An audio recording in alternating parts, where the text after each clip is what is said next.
Tingnan nyo naman po ito. Tingnan nyo po ang pagkakaiba, mga kababayan, mga karayuma. Tingnan nyo po ang pagkakaiba ng isang presidente. Ito na naman po tayo. Presidente Bongbong Marcos, laban po kay Sara, na akala mo kung umasta, siya po ang presidente. Tingnan nyo po pakinggan nyo, panoorin nyo.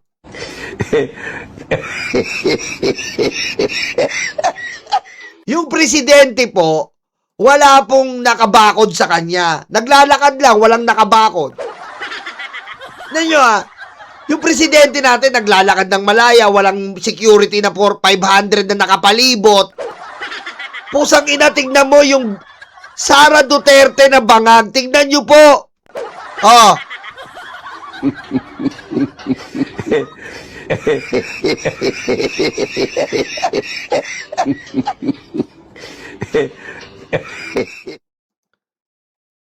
Kupal, di ba?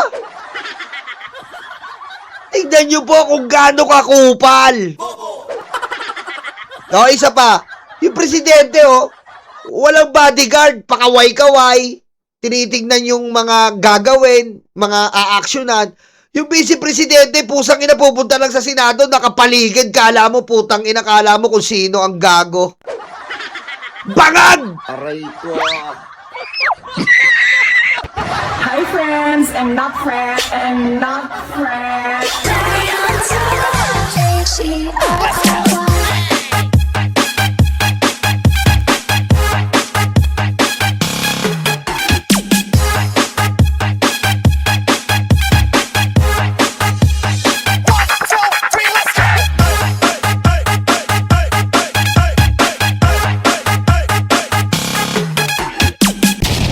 Grabe, no? VIP. Kala mo presidente ng buong mundo? Aray ko. Isa pa, tignan nyo,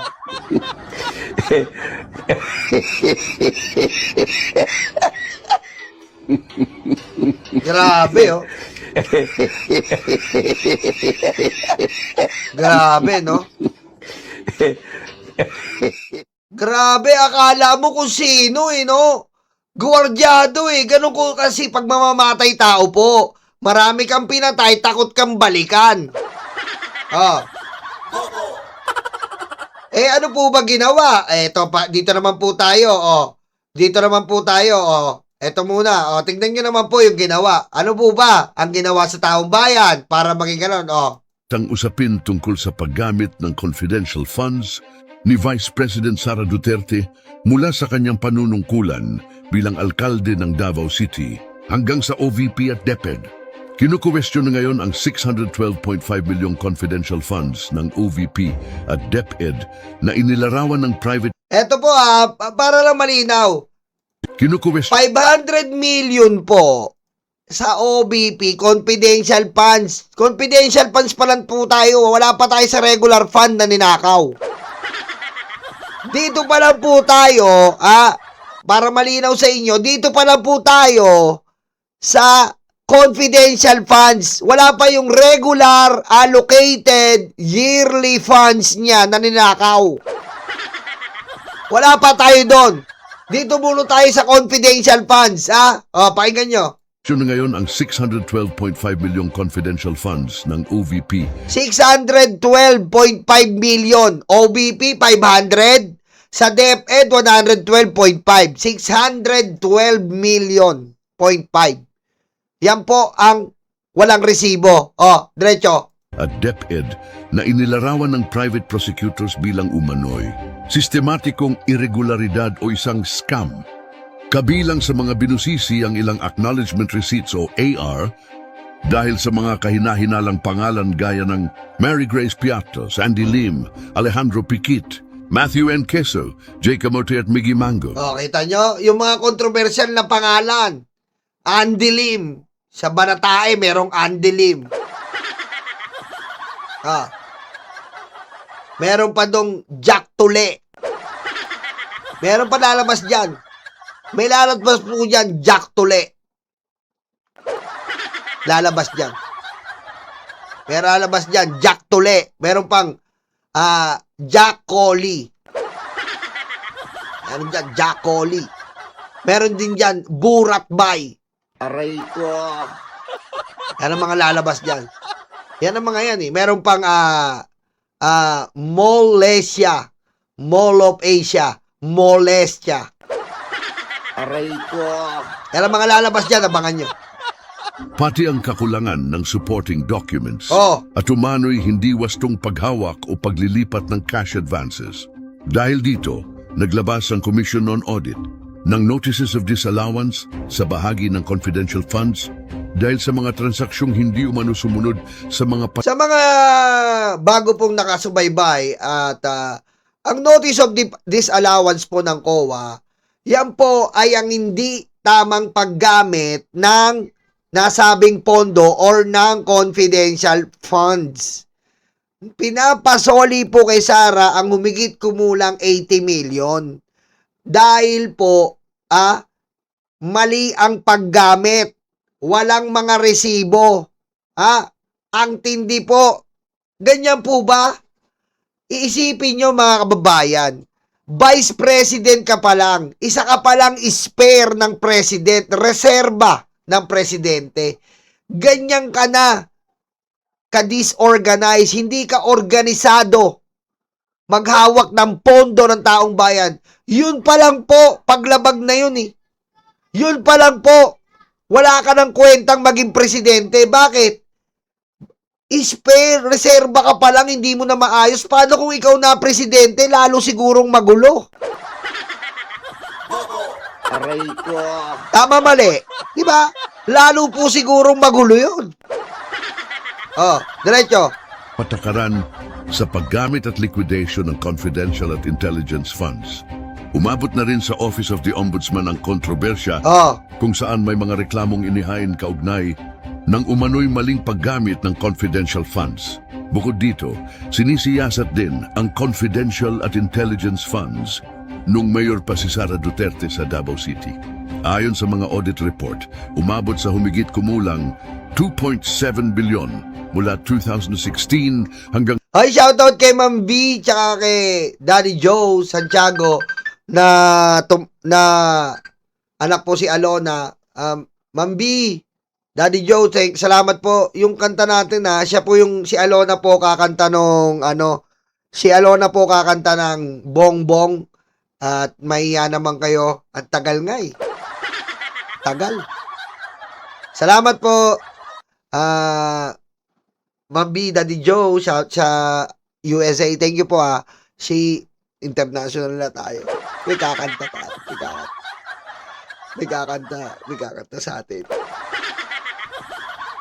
Alam ko sumali si Alona eh. Alona Santiago. Type nyo po Alona Santiago po. Yung sumali sa ibang bansa na parang America's Got Talent. Kapakantayin natin yun. Ang bongbong.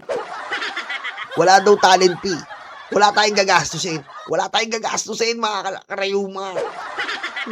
Salamat, Ma'am B, Daddy Joe. Thank you.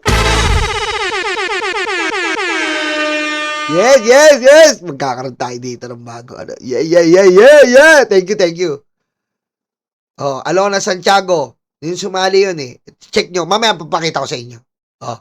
2022 ang naturang gastos. Kita nyo na po. Ayan po mga kababayan. Ganyan po si Sara regarding sa pagtatrabaho. Pagtatrabaho ng disbursement ng mga pondo, yung utilization ng mga pondo. Ninakaw! Walang kabusugan mga kababayan, mga karayuma. Tambalustay. Magnanakaw. Sara magnanakaw. Sara magnanakaw. Sara magnanakaw si Sara. Nasa Spotify na po yan.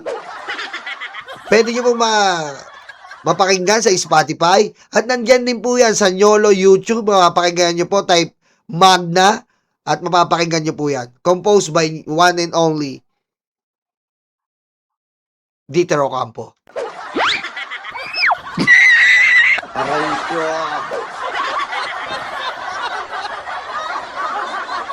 Okay? Oh. Ano naman po, regarding sa pagtatrabaho. Ano naman po regarding sa pag-iisip. Pakinggan nyo naman po, regarding naman po to sa pag-iisip ng BP, ang presidente, ng mga hayop na bangag na DDS. Pakinggan nyo po ang Sara Bangag. Mami Chris Rose, wala po tayong Apple Music. Kasi po allergic tayo sa Apple eh. Spotify lang, Mami Chris Rose. Wala tayong Apple Music. Allergic kasi tayo sa Apple. Kasi nga, kumain tayo ng Apple eh. Umalis yung doktor. Wala. Aray ko. Sorry, Mami. Spotify lang, Spotify. Wala tayong Apple Music. Okay. Pakinggan natin. Regarding naman sa utak. Gaano ba yung utak ng Vice Presidenteng ito para ipagmalaki ng mga pusang inang DDS? Shoutout your Filipina page. Johnny, yung mga umabo. Layas, layas, layas. Yung mga late. Layas muna, okay? J. Martins. BTS Army.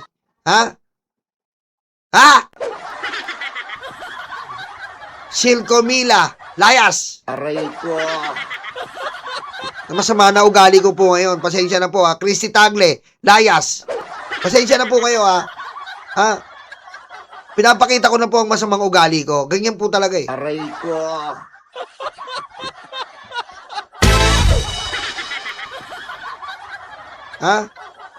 Isa ka pa, Ria Factor. May kuya-kuya ka pa. Layas!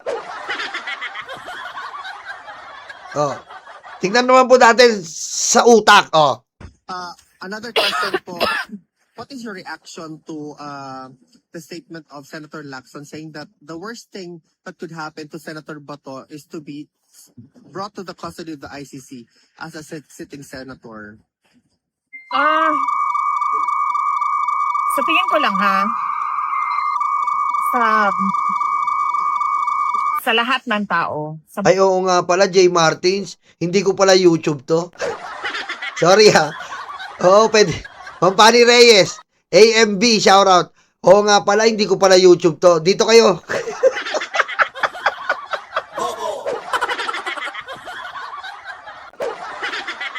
Sorry. Sorry, J. Martins. Oo nga po pala, hindi ko pala YouTube to. Nakiki-YouTube lang ako. Dito kayo, dito kayo. Balik, balik! Balik, balik, balik! Aray ko. Oo nga pala, nakiki-YouTube lang pala tayo. Nasarapan na ako dito kasi. Parang gusto ko nang kunin to eh. Sarapan na ako eh. Sige, sige. Ulitin natin. Tignan nyo po kung gaano kabangaga. Dire-diretso natin.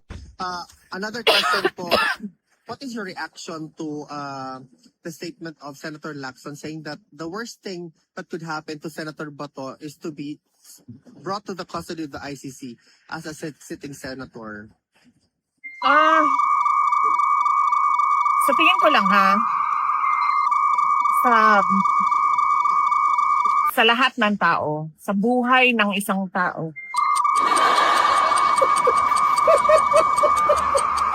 The worst thing that could happen is magkasakit at mamatay. Aray ko.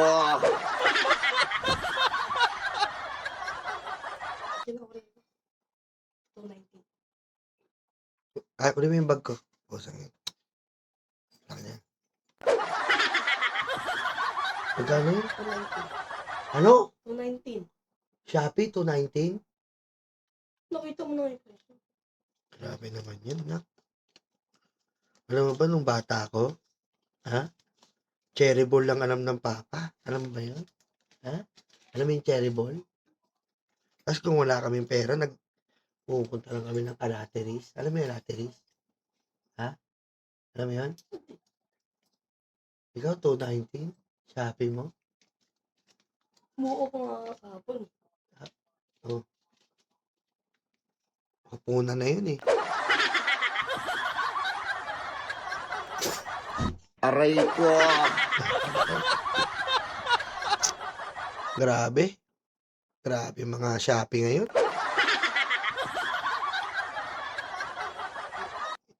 Parang stress. Stress na ako. Ay, okay. O, kita nyo naman po, tinatanong about Lacson at tungkol sa topic na si Bato. Ang sabi, ano yun ba pag namatay ang isang... Bangag! Aray ko. Bangag eh, oh! Ang layo. Tignan mo, oh. Ang tao.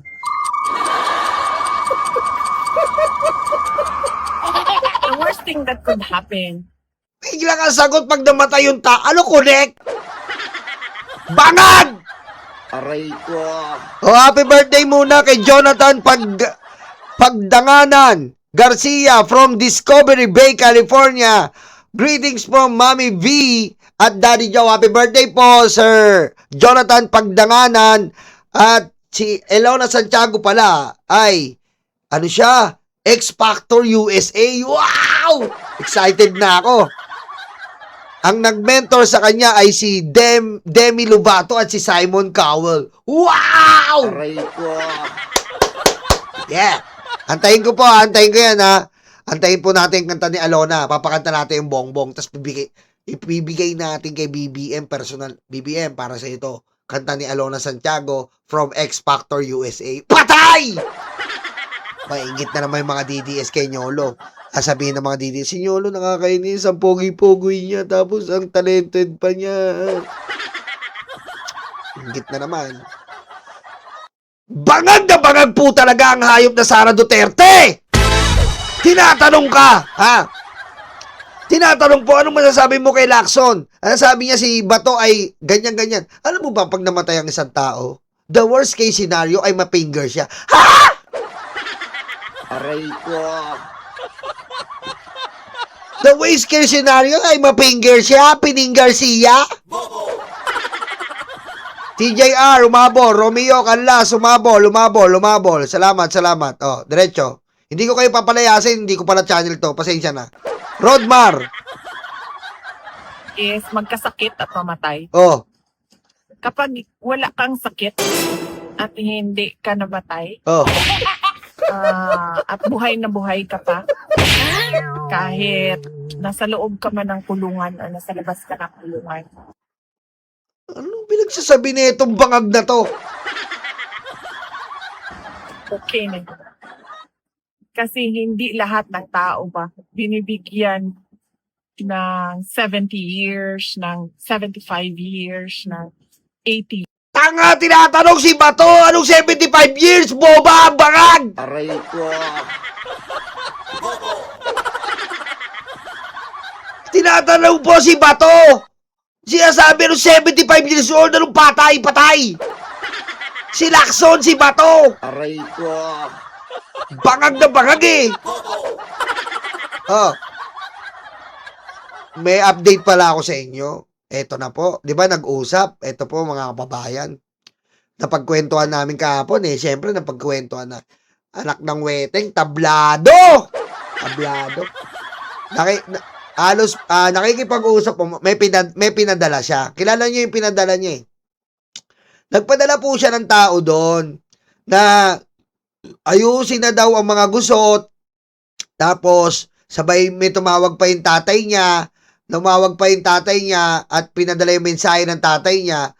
Ang nakikiusap talaga, nai-endorso pala siya sa 2028. Nanunumbat pa po sila. Total naman daw, naging maganda daw yung unity team. Lutang talagang bangag eh. Nakikiusap daw. Kasi nga, kaya nga nakita nyo po, nagsalita kaagad ang Pangulo.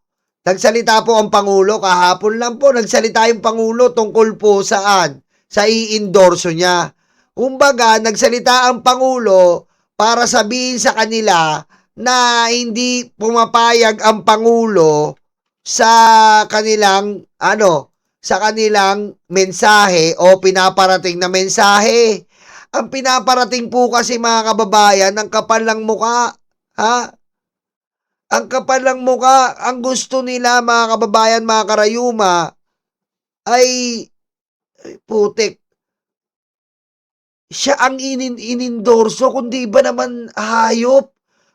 Your Filipina page, maraming salamat, Your Filipina page. Thank you. Ito po, mga kababayan, no.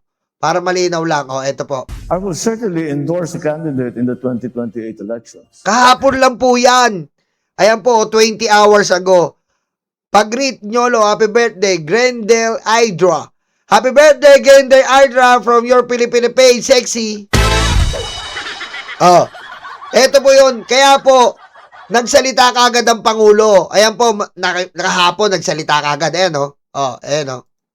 May susuportahang kandidato sa pagkapangulo si Pangulong Ferdinand Marcos Jr. sa 2028 presidential election. Kita mo? Kasi nga po, kinausap ng emisaryo, nagpadala po ng emisaryo sila Sara, na nakikiusap na kalimutan na ang alitan, ayusin na lahat to, at siya na lang daw po ang i-endorso, demanding.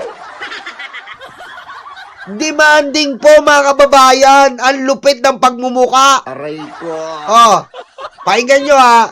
Ito po kahapon na balita lang. Elections.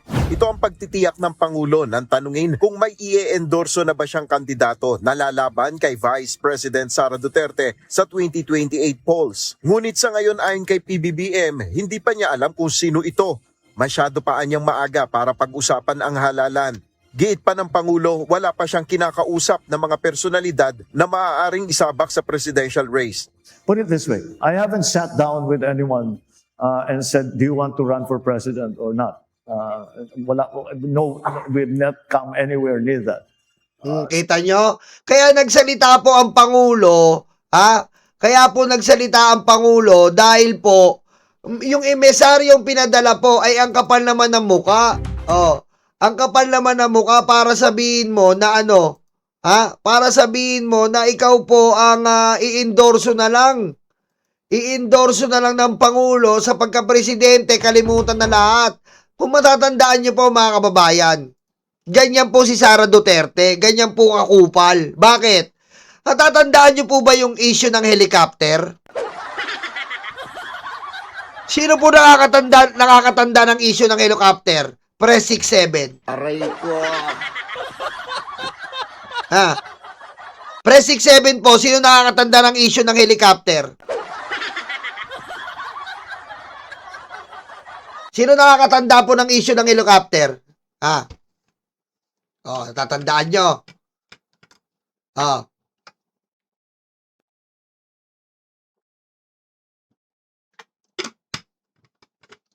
Yung issue po ng helicopter, mga kababayan, eto pong issue ng helicopter na to, natatandaan nyo po ba yung galit na galit siya? Galit na galit po siya dahil po yung helicopter po ay hindi na siya pinagamit.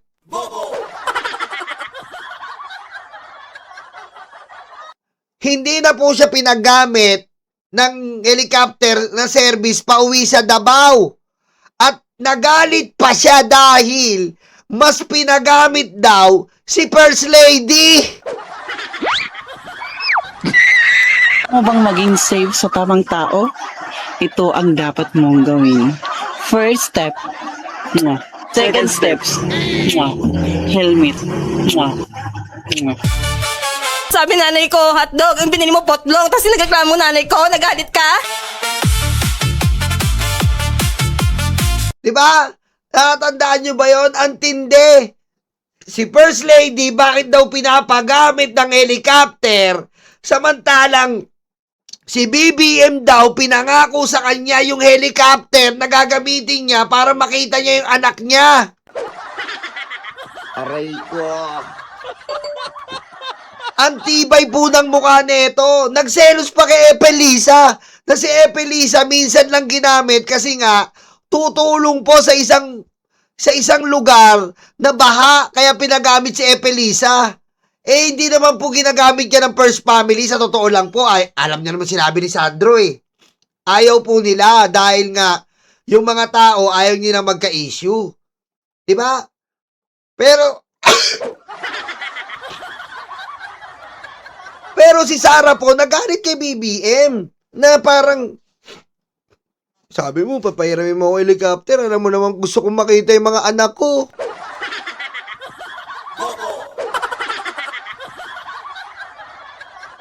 Yan po, ganyan po kakapal ang mukha. Ngayon, nagpadala po ng emisaryo sa palasyo na gusto po kalimutan lahat. Kahit hindi na muna daw palayain yung tatay niya, mga kababayan, kahit hindi muna palayain yung tatay niya, basta naman daw, total naging uniteam daw total naging uniteam daw, baka naman po, baka naman po, pwede daw na siya na lang ang endorso. Grabe po kakapal ng mukha, yung parang siniraan ka tapos feeling wala lang. Move on ka agad. Aray ko. Alam mo yon sa isang relasyon? Diba sa isang relasyon? Puti ko, yung parang break na tayo, tapos move on ka agad, ganon, walang heartaches, walang sorrows, walang pains. Aray ko. Pwede ba yun mga kababayan? Diba? Kapag may girlfriend ka, may boyfriend ka, nagkaiwalay kayo. Meron yan tinatawag na pag break up, may heartaches. Aray ko. Diba? May sorrows, may pain. Diba? And of course, the word suffering. Aray ko. Diba? Magsasuffer ka kasi siniraan ka. Magsasuffer ka kasi hiniwalayan ka Lalo't-lalo na wala kang ginawang masama. Ngayon, naiisip niya po na mai-impeach siya. Parang gusto niya na corner na siya. Putik sinumbatan pa si BBM mga karayuma. Total naman daw, naging mabisa ang unit team. Ayusin na lang daw po. Siya na lang daw po ang i-endorso. Kasi napanood nila na si BBM ay nakapili na ng i-endorso. Aba, nagbida-bida, nagpadala ng emisaryo. Aba, siya na lang daw po ang i-endorso.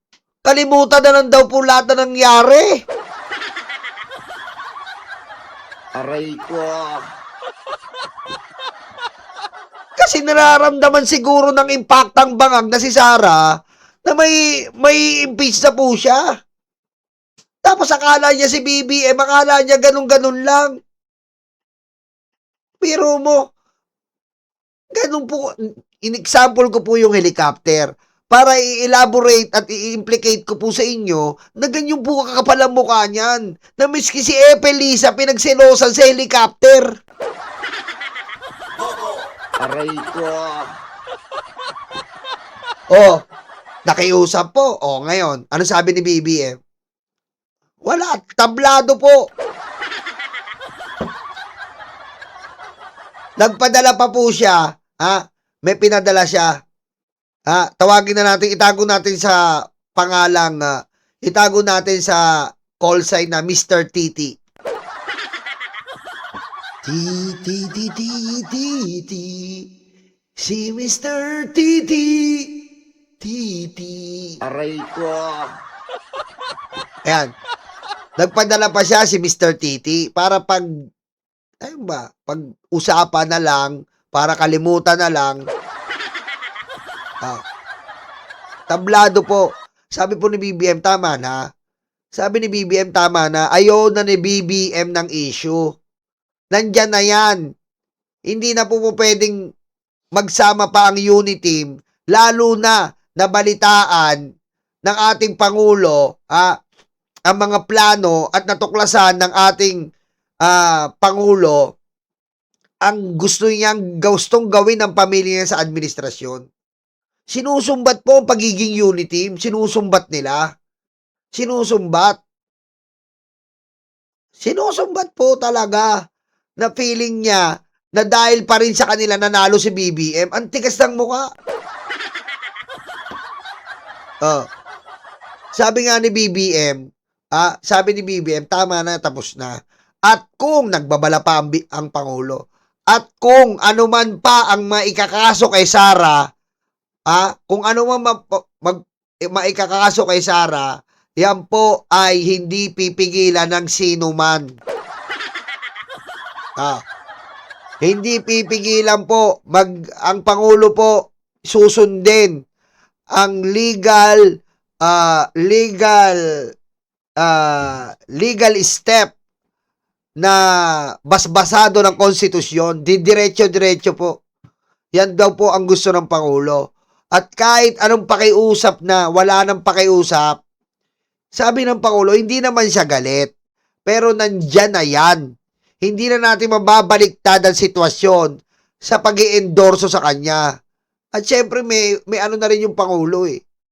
May pinangahawakan na siya ng mga ebidensya, na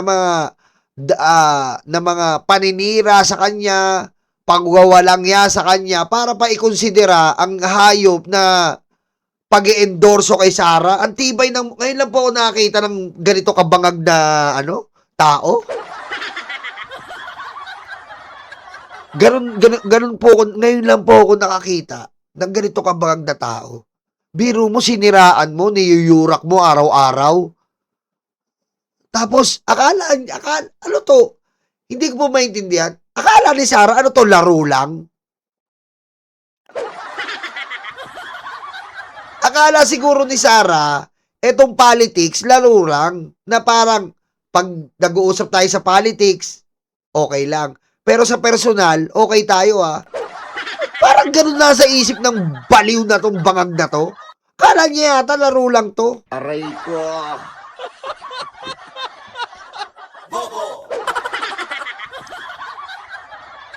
Biro mo sa ka makakita ng kapal ng mukha na sabihin mo kay PBM na ganyan. Ano to, laro?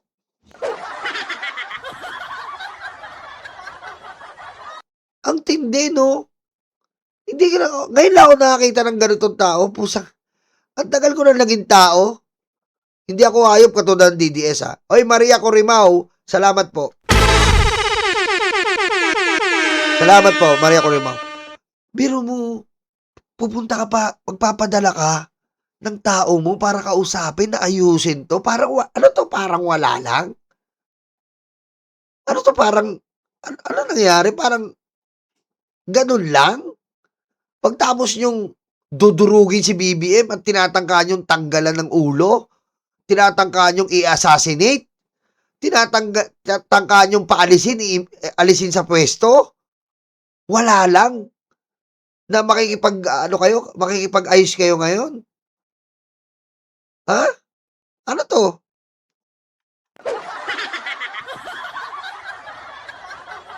Iba tama sa ulo nito. Iba po tama. Michael, Robert TVJ, Travel, shoutout. Hoy, Ma'am MB Alonso ang Angeles, shoutout po sa rin. At Caroline Makino, shoutout. Ayan. TJR, nabati ko na yan. Ayan. Wang Bu, shoutout. Ang lakas po ng tama. Dapat po talaga magpa-check up to. Diretso nga natin to. Years ng Diyos. Yung iba, lumabas lang, bumili ng itlog, hindi na nakabalik sa pamilya nila.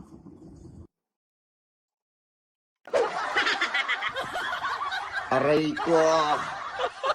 So, yan na yung pinaka-worst na mangyari sa isang tao. Kung magkasakit ka, na maubos ang pera ng pamilya sa pagpapagamot sa iyo. O mamatay ka, na maiwanan mo yung mga mahal mo. Maraming salamat po, VP Inday. Mabuhay po kayo. Wow, tapos na. Sigam kami ng sigaw. Lenny Lutang! Ikaw pala ang lutang!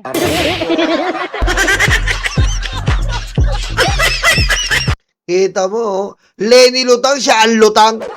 Ganyan po mga kababayan. Desperado na po ang hayop na Sara Duterte. Desperado na. Dahil alam niya po mga kababayan, alam niya po, sa sarili niya, talo siya sa impeachment. Okay?